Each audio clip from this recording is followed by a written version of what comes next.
উঠেন, কি হয়েছে? আমি নিঃস্ব।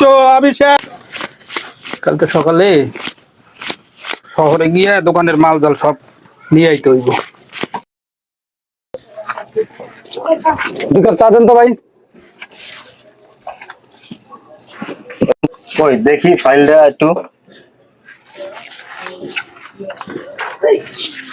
না, এখনো তো 10 জন বাকি আছে। এই যে 10 জন।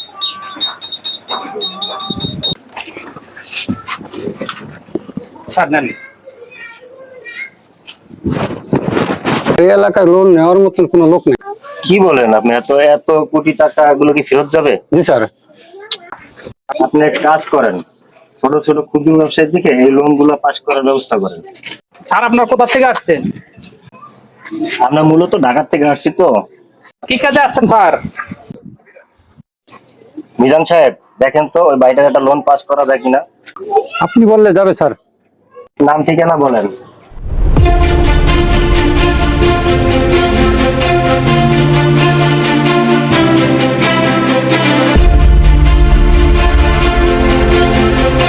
ভাই 1 লাখ টাকা দেন তাহলে। আপনি যা বললেন স্যার, এটা বিদেশি অনুদান। সেইটা ঠিক আছে, দুপুর লেভেলের যে স্যারেরা আছে তাদের চা নাস্তার ব্যবস্থা আছে না, 2 কোটি টাকা লোন পাস করবে। ঠিক আছে স্যার, আমার দোকানে সদাই আনার এই 1 লাখ টাকা আছে, এটাই আমি আপনাকে দিচ্ছি। দেন, টাকাটা দেন।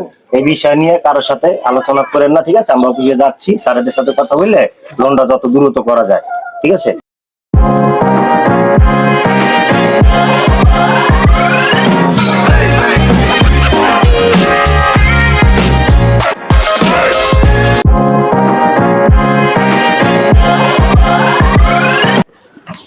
দেশটা সিটার বাটপারে ভরে গেছে। দক্ষিণ পাড়ার জিয়ার কাছ থেকে গরু বিক্রি করার 3 লক্ষ টাকা লোন দেওয়ার কথা কইয়া নিয়ে গেছে।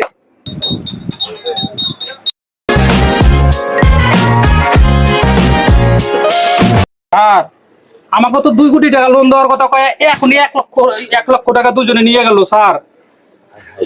রে, আপনারা এখনো বোকার হইয়া গেলেন মিয়া। ইস কি আই রে, আরে ভাই রে, আরে নে, পানি ফুনি দাও। কি একটা পরিস্থিতি, সব সিটার বাটপারে দেশটা ভরে গেছে গো। আরে ভাই ভাই, কি হয়েছে? ভাই ভাই ভাই, ভাই উঠেন, কি হয়েছে? আমি নিঃস্ব। আমার আরে, সব টাকা নিয়ে গেছে।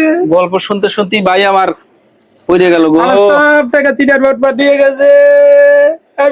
আমি নিঃস্ব। আচ্ছা ওঠেন ভাই, দেখি, ওঠেন ওঠেন, শক্ত হন। আরো জানি কত লোকের এরকম টাকা পয়সা নিয়ে যায়।